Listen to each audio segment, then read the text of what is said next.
Greetings from Movie Herd. We're here to talk about the third chapter of the Lord of the Rings trilogy, The Return of the King. And that is bugging me. What's bugging you? My phone is ringing right now. Is it really? Yeah. All right. Well, I think this is probably one of the best additions. Well, I don't want to say the best addition, but it's a really good addition to the three, and it really complements it, especially very at the end. I prefer this movie, the Return of the King, over the Two Towers for a couple of different reasons. It kind of starts off just right in the action. It just starts doing stuff immediately right when it starts, and I really like that about it. I don't like sitting by a movie and just kind of having it not do anything for a bit, you know?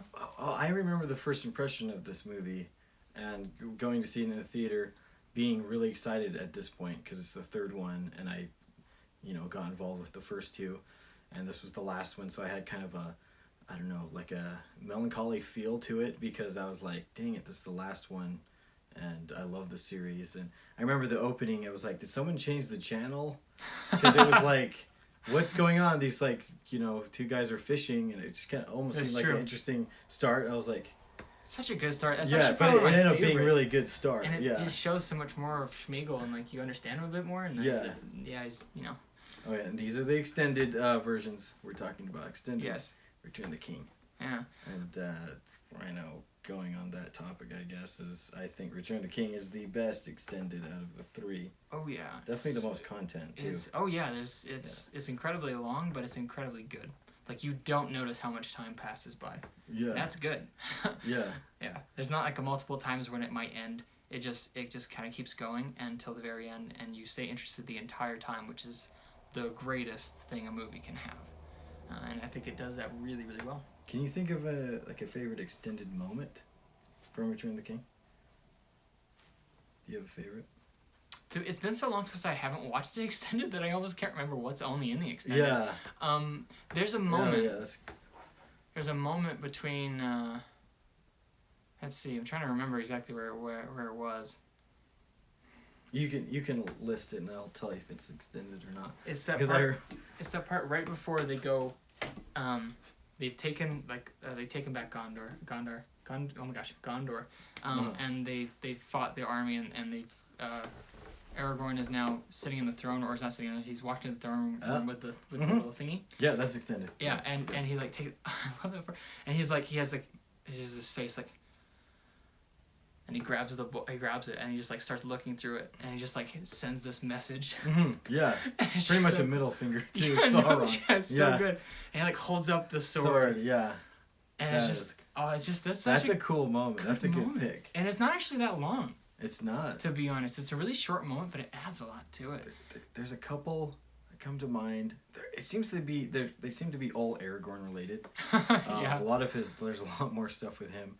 One of my favorites is the satisfaction of that hideous, deformed orc that was kind of the leader, getting his demise from Gimli and Aragorn. They double teamed him. Mm-hmm. That was so cool. And he was really about to kill Eowyn. Mm-hmm. And then Aragorn doesn't even know. He comes out of nowhere. Him and Gimli just double team him. They kill him. He doesn't even see Eowyn. One of the best ones. One of the best moments. There's also that part when they're at the Black Gate and the little dude comes out with a weird helmet and the weird big mouth. Mm-hmm. And he just decapitates him. Another favorite. That's a Aragorn. So by good. Now, everyone knows that's a signature Aragorn move. Oh yeah. Cutting someone's head off. Cutting his head off. Yeah, he's done that. He does that a couple times each movie. Yeah. And that was probably the best head off. Oh, he's so good at it. Yeah. Yeah, because he's testing out his new sword, and the guy was a complete jerk. Talking about they killed Frodo, we had pleasure in hearing his screams or something like that, and that was just so satisfying. Mm-hmm. And then I remember, I've also seen the extendeds in the theater, so I also remember some parts of the crowd laughing. And one of the parts was when Gimli's after he cuts off the head, it's I guess that concludes negotiations. And everyone just laughed. Gimli is the comedian he's funny. in this movie. Yeah, when they're walking through the caves to go see the army of the dead and trying to recruit them to get them to fight with them. It's so funny because the little ghost hands start coming up next to Gimli. He's yeah. And he starts blowing them away. Extended. Oh, it's so good. And then him making his facial expressions as he's crushing the skulls. Oh yeah. I just step on a a fortune cookie, like short round, or am I stepping on skull? Oh, I'm stepping on skull. He's like, doesn't want to And look he runs down. off. Yeah, and then Oh, so good. and then the part where Aragorn thinks all is lost, and he kneels down. He's about to cry, and because he sees the pirates coming, Mm-hmm.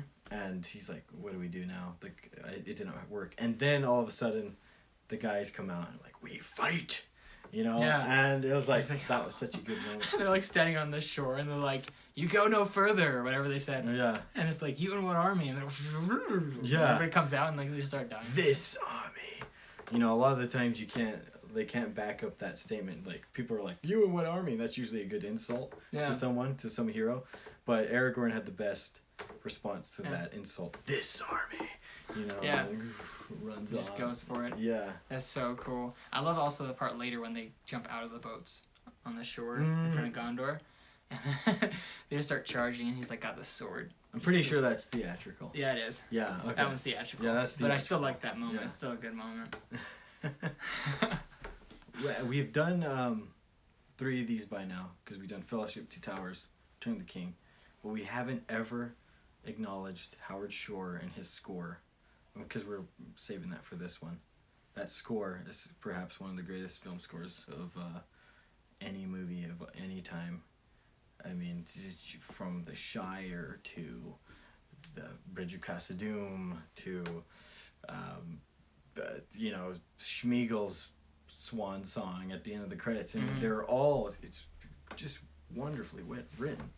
And the instruments that they use are really, really nice. And I think the thing that makes a good score is it doesn't tell you how to feel, it supports how you're already feeling. Yeah, exactly. That's what makes a good score. That's a good And score. so many people get that wrong. Marvel films, for example, get the soundtracks wrong. They try to tell you what to feel with their scores. Yeah.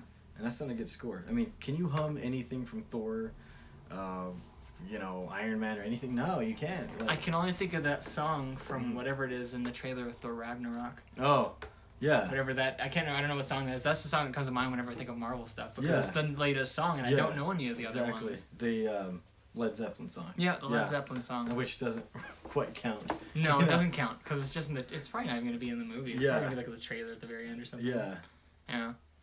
Yeah. I really can't think of anything that's bad about these movies other than maybe like a few inconsistencies that don't really matter at all.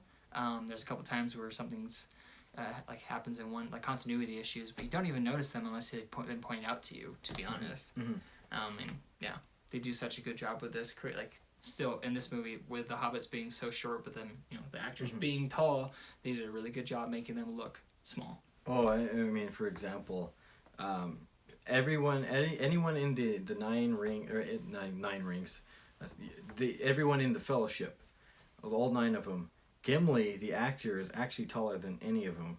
I think he's over 6 foot. He is. He's like 6'3", I He think. plays one of the shortest guys. I Yeah. mean, he's taller than Gandalf, who's 5'11", Yeah. taller than Viggo Mortensen, who's like 5'11" too. Yeah. And so, I thought that was funny. That, I mean, they made that guy into into a dwarf. Into one of the shortest ones. One of the shortest ones. Is he You is know. he shorter than the hobbits?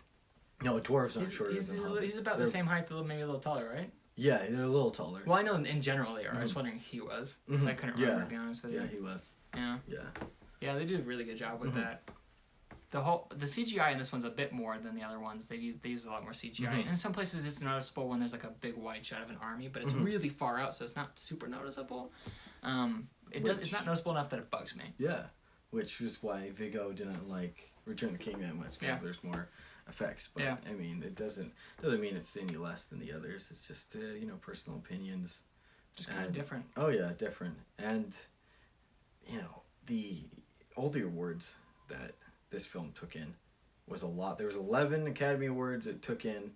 It ties with a different movie, but it is probably the most Academy Awards in one film, and including Best Picture, Best Director, and which are well earned. I mean, Yeah. Return of the King is my favorite Best Picture winner of all time, and I don't think there'll ever be anything better than that one, And I also want to bring up that this might be one of the only Academy Award winning films we ever review or talk about. Yeah. Because there's a lot of stuff that win that we don't care about that No, much. not really. You know, they're all like, you know. La La Land. Yeah, Did that La win La- something? I got like. No, that didn't win. Oh, it didn't? It Best was Picture. nominated, wasn't No, it, it was not. They had a mix up. They had a. Oh really? Yeah, they called out. I remember They that. called it out, and they were like, actually, we made a mistake. It's actually Moonlight. Which Yeah, I've never seen. I've that not one. seen Moonlight Yeah, either. me Maybe we'll have neither. to review that or something. But I didn't Yeah, like. no. Anyways, we won't talk about that anymore. Yeah, no. So I think like Lord of the Rings is gonna be one of the only ones we review that won won a Best Picture. It's one of the only ones of its genre that's won it. Yeah, It's I mean just- they don't. Franchise films don't ever get awards, and Lord of the Rings defeated that stereotype, which was Yeah. awesome. This is true. You know, Return of the King was so epic that It you was. couldn't deny it. You never get bored. Yeah, Yeah. and it did, I'm so happy that it got that award.